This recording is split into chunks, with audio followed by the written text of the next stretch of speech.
टूनी चिड़िया के पति की मौत के बाद टूनी चिड़िया बेसहारा हो जाती है। वो अपनी बेटी को लेकर जंगल में दर बदर भटकती है, लेकिन उसे कहीं भी घोंसला बनाने के लिए सूखी लकड़ियां नहीं मिलती। तब वो एक पुराने शौचालय में शरण लेती है। जगह बहुत गंदी थी, लेकिन किसी तरह वो अपनी बेटी टुनटुनी के साथ वहाँ पर रहने लगती है।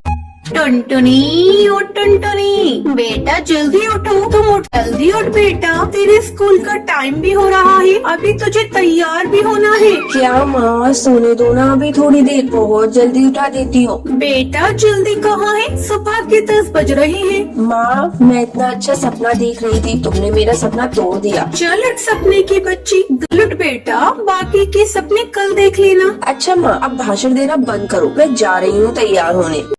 हाँ ठीक है, तैयार होके आजा, मैं तेरा लंच तैयार कर रही हूँ। टूनी चिड़िया जल्दी जल्दी खाना बनाकर टुनटुनी का लंच पैक करने लगती है। अरे माँ, आज तुमने लंच में क्या बनाया है? मैंने तेरे लंच में चावल की खिचड़ी रखी है। क्या माँ, जब देखो खिचड़ी खिचड़ी खिचड़ी, मुझे नहीं खाना। आपको चावल की खिचड़ी के अलावा और कुछ बनाना नहीं आता? मैं आज लंच लेकर नहीं जाऊंगी, इसे आप ही खा लेना। अरे टुनटुनी, इतना गुस्सा क्यों करती है? तू स्कूल में खाली पेट कैसे रहेगी? ये ले 5 का नोट, जाते जाते पार्ले जी लेती जाना। टूनी के घर का किस्सा रोज यही था। टूनी के पति को गुजरे कई साल हो चुके थे। वो अपनी बेटी की देखभाल अकेली ही कर रही थी। वो अपनी बेटी को पढ़ा लिखा कर अफसर बनाना चाहती थी, लेकिन उसकी बेटी बहुत ही नकचड़ी थी। वो अपनी माँ से प्यार तो बहुत करती थी, लेकिन उसकी टोका टाकी पसंद नहीं थी। टुनटुनी को स्कूल भेजने के बाद टूनी चावल के दाने बीनने जाया करती थी। उन्हें बेचकर वो अपना और अपनी बेटी का पेट पाल रही थी।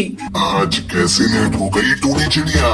क्या करूं, मेरी एक छोटी बेटी है, उसे स्कूल भेजने के बाद ही मैं दाना ढूंढने जाती हूँ। क्या करूं, मेरी बेटी बहुत आलसी है, सुबह उठने में बहुत परेशान करती है, उसी के चलते देर हो जाती है। ठीक है, अब ज्यादा बातें मत बनाओ, ये लो अपने पैसे। शाम को जब टूनी चिड़िया थकी हारी अपने घर पहुँचती है तो टुनटुनी उससे कहती है, माँ, मेरे स्कूल के सारे फ्रेंड्स पिकनिक पर जा रहे हैं, इसलिए मुझे 1000 रूपए दो ना, 1-2 दिन के अंदर स्कूल में जमा करने हैं। टोनी बेटा, 1000 रूपए मैं कहाँ से लाऊंगी 2 दिन के अंदर? नहीं माँ, मुझे पिकनिक पर जाना है, तुम कहीं से भी लाकर मुझे पैसे दो। क्या करूं, कैसे इस नादान चिड़िया को समझाऊं? मेरे पास पैसे नहीं है। लगता है अब मुझे अपना मंगलसूत्र बेचना ही पड़ेगा। अब मुझे मंगलसूत्र का क्या काम? मैंने तो अपनी पति की आखिरी निशानी समझकर उसे अपने पास रखी थी, लेकिन आज मुझे अपनी बेटी के लिए उसे कड़कनाथ सेठ को बेचना ही पड़ेगा। मैं अपनी बेटी को रोते हुए नहीं देख सकती। दूसरे दिन जब टूनी चिड़िया मंगलसूत्र बेचने जा रही होती है, तभी टुनटुनी उससे कहती है, माँ, ये तुम मंगलसूत्र को लेकर कहाँ जा रही हो?